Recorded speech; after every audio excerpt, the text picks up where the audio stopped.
Last we left you, we were traversing Peru's most dangerous road and the world's darkest tunnels when out of nowhere, the ground suddenly gave way beneath us, nearly pitching us into the bottomless abyss of... Hey, babe? What's going on? It's called creative license. Yeah, okay. Look, let's just start over and take it down a notch, will you?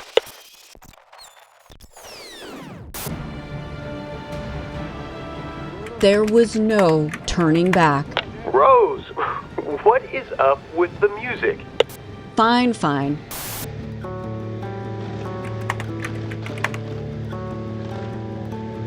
Last we left you, we were happily cruising down the harmless Highway 3N before turning around to take a few photos at a roadside waterfall. Just about the time this family pulled up. Well, there goes the photo op.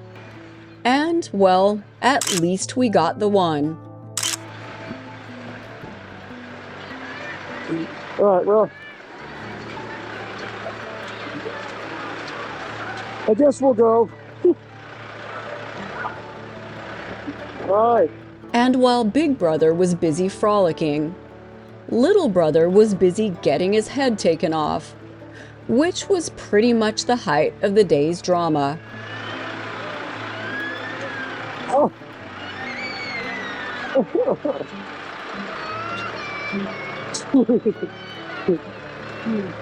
He slammed the kid in the head with the door.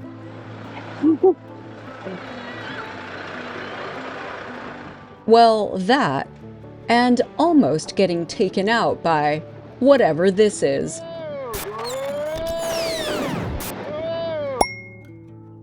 Holy what was that? Where'd it go?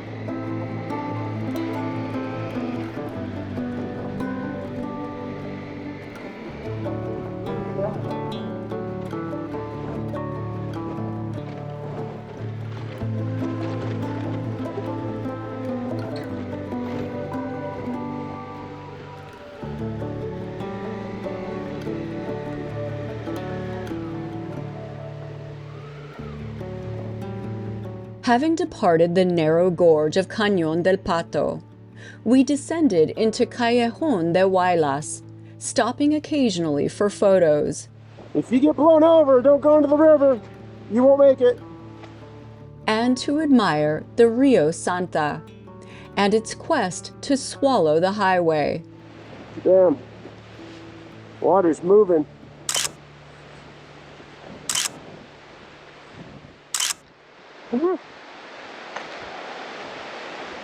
Did you get blown over? No?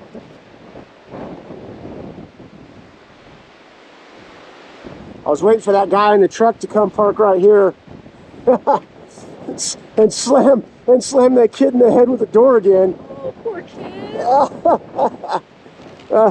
Yeah, I might be an asshole, but it made me laugh. Don't press it on that. Yeah, I know. I did a little bit inside too, but then I felt bad for him. He got nailed twice.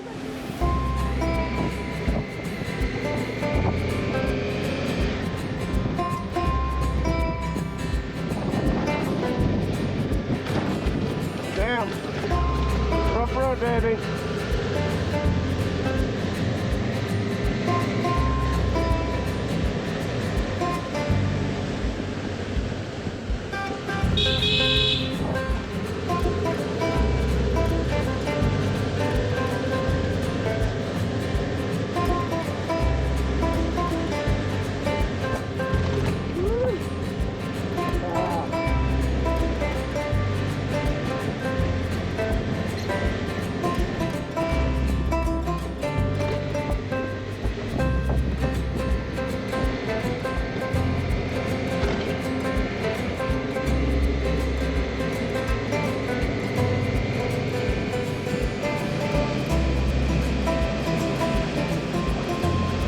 We continued through the world's darkest tunnels, following the path of the long-abandoned Chimbote Huaraz Railway. And and through the occasional sandstorm, before coming across a mining camp, and a few miners taking a break in the relative shelter of the tunnels, while their compatriots were busy digging away and bagging what appeared to be andesite, a volcanic rock common in the fault between Cordilleras Blanca and Negra, and historically rich in silver, copper, and lead. Hey, these guys. Woo! These guys working the mine. Hola. That's hard work, dude, right there. Woo! Hola.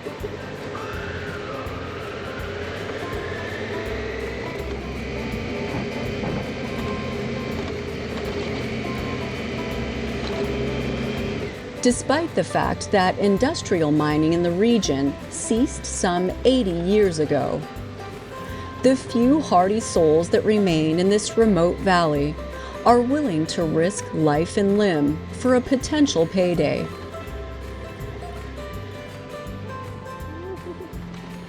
I, however, risk life and limb in pursuit of more whimsical goals.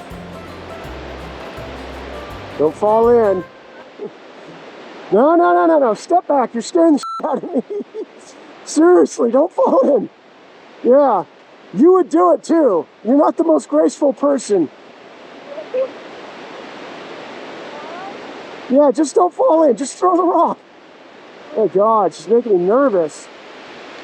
And you stumbled. Why do you have to make me nervous all the time, dude?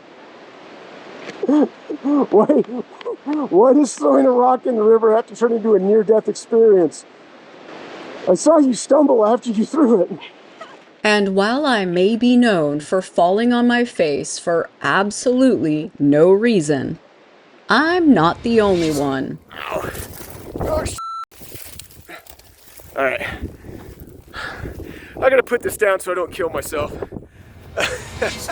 Just another reason that we make such good partners in crime.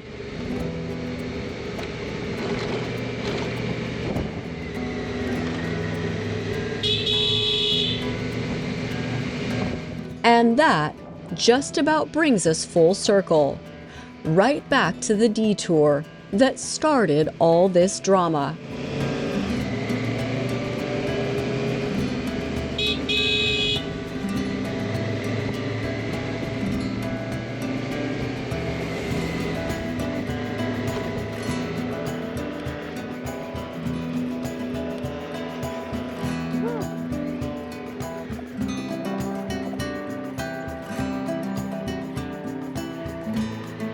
This is a detour. Let's take a look.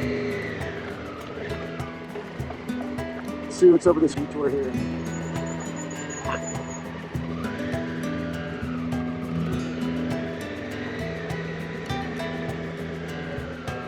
Ooh,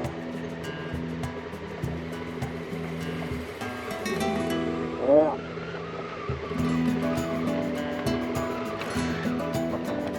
Holy crap.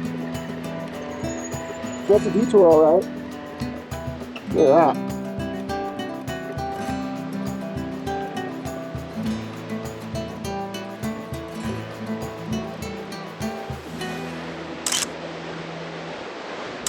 Landslides such as these are prone during the wet season, when rain of biblical proportions cause the rivers to swell and devour everything in their path.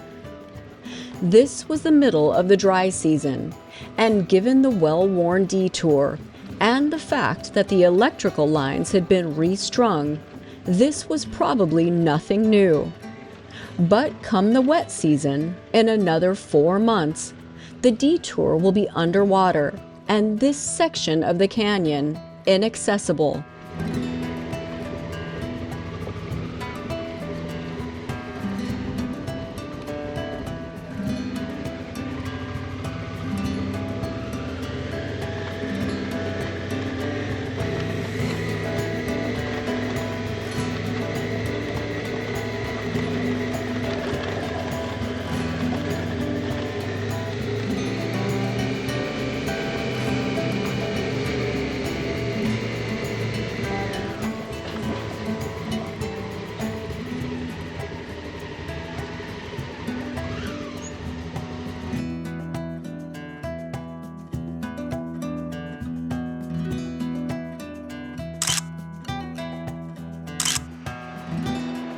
This thing's acting a little squirrely since I wrecked it on the mountain. How do you mean? I don't know. It could be because there's kind of a wind buffer area right here. I don't know. Can I turn it off? Yeah. Watch that first step, baby. Yowzers. But with that, we packed up our wonky drone, departed the abyss, and continued along 3N to the junction at Chuquicara and into the northernmost reaches of the White Range to Cabana.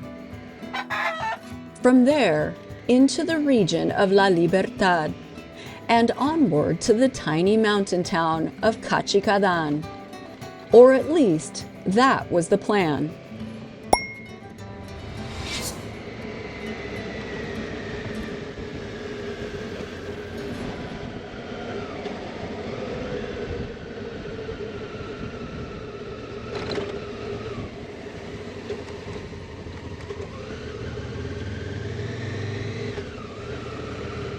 Continuing past the remnants of the mining boom, we crisscrossed the Santa River, over long-abandoned railroad trusses, on what was increasingly feeling like an abandoned road.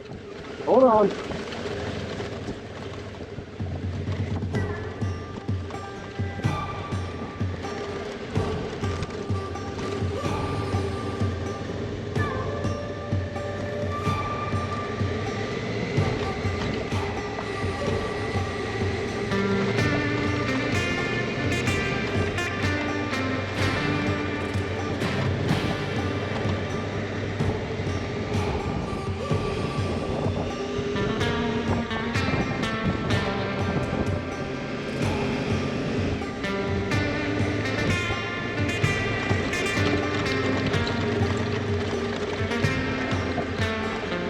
Another washout.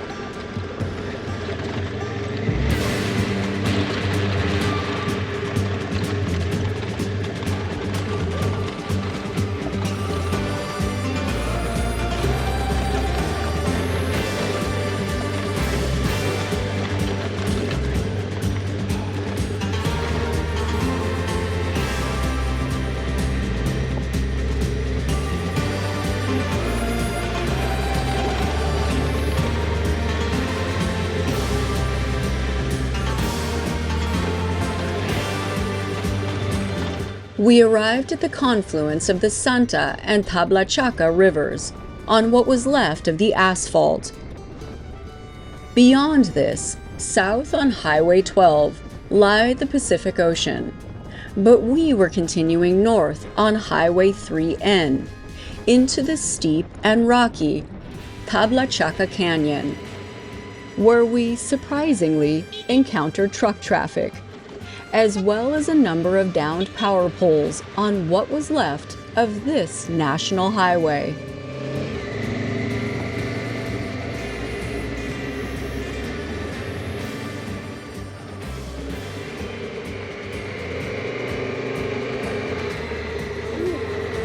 It's the power poles. They get knocked down by rockfall.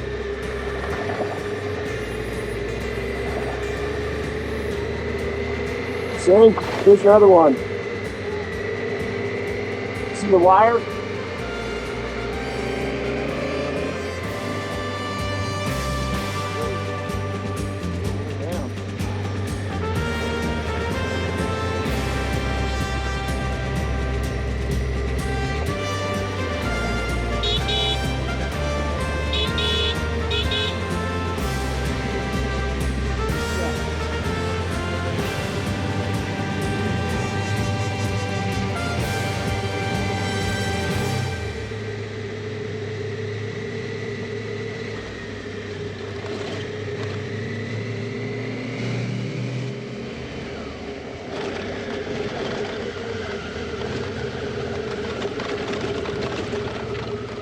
This is the Cordillera Blanca Y-wash fault line, where the South American and Nazca tectonic plates collide. Both seismic activity and rockfall are daily occurrences, and repairing these roads is not economically viable. This section of highway, much like what remains in Callejon de Huaylas, is maintained solely by the locals who depend on it.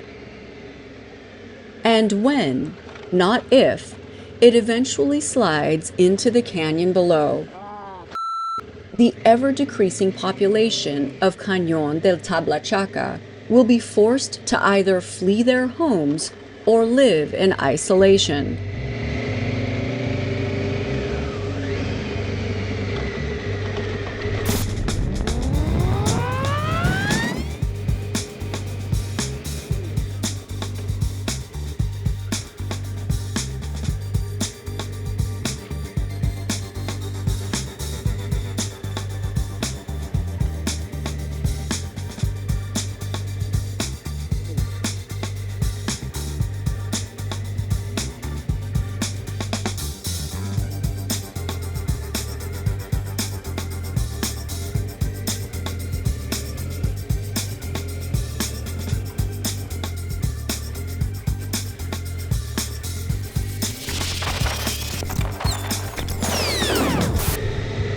We hurriedly made our way through the rockfall zone as best we could, leaving what remained of the old highway to eventually collapse into oblivion.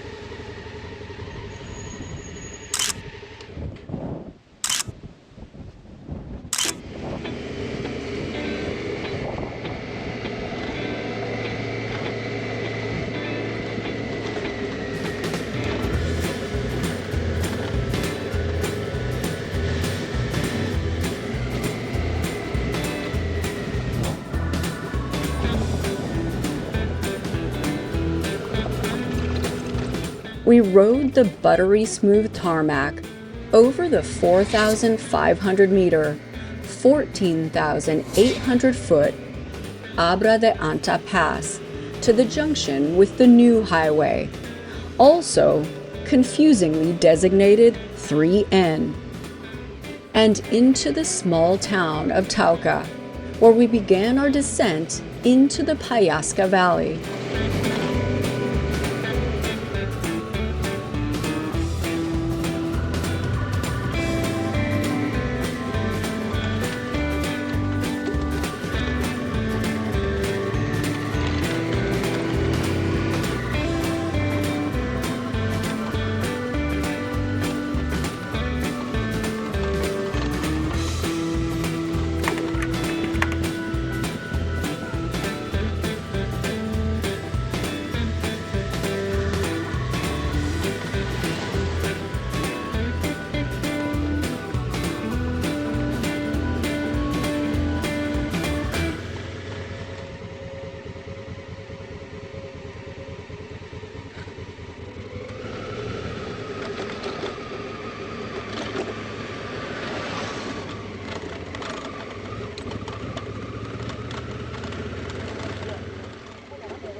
Damn.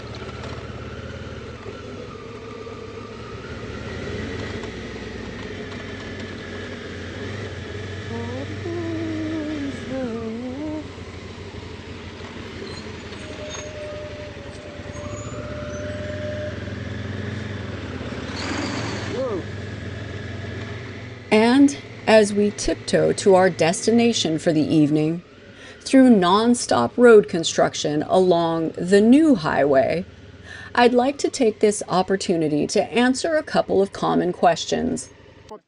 People often ask why Chad and I don't use our comms to communicate, choosing to shout at each other instead. We're also often asked why we use so much music in our videos, instead of just sticking to the roar of the mighty Africa Twin. Well, in response to both of those questions, Find your way back home. Stars blink when the tomorrow could ever follow today. Where the bad folks go when they die, but don't go to heaven where the angels fly. Go to a lake of fire and fly. See the field till the head to lie. Not as hard and hard as it seems.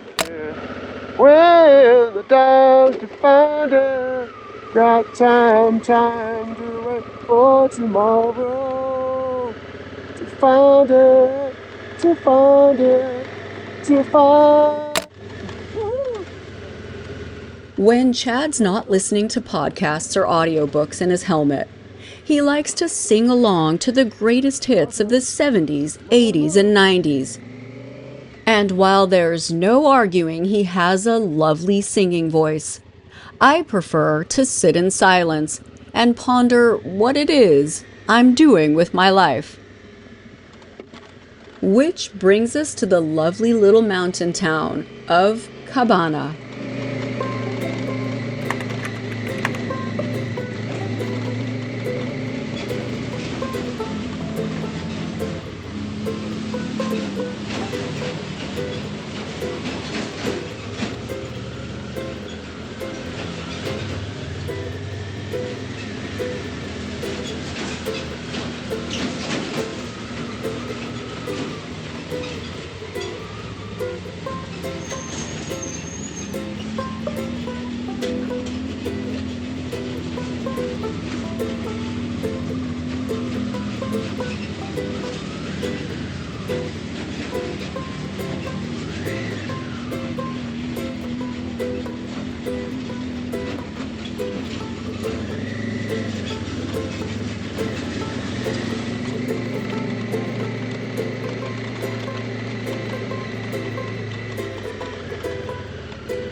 It says we arrived.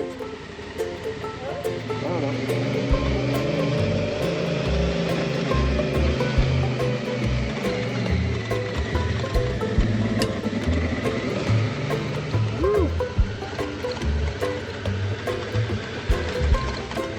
Home to approximately 2,500, with roots in both the Pashas and Rakwai pre-Incan cultures. Cabana is easily one of the most charming little mountain towns we've come across in our years on the road. This is a typical street that Google tries to route me up. I guess they don't recognize the difference between streets and miles of stairs. Its steep streets and Plaza de Armas, teeming with playful and curious children. Not a smartphone in sight. Yeah, look at the chopper. Simply having fun, enjoying life, and setting a good example for the rest of us. That's nothing I can drive up. Okay, so let me turn around.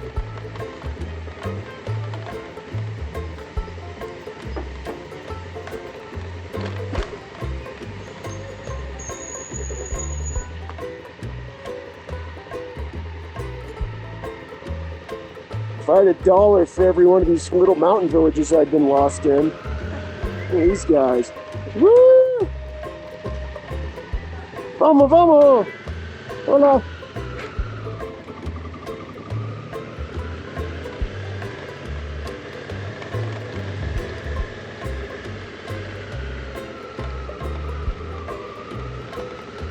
Yeah.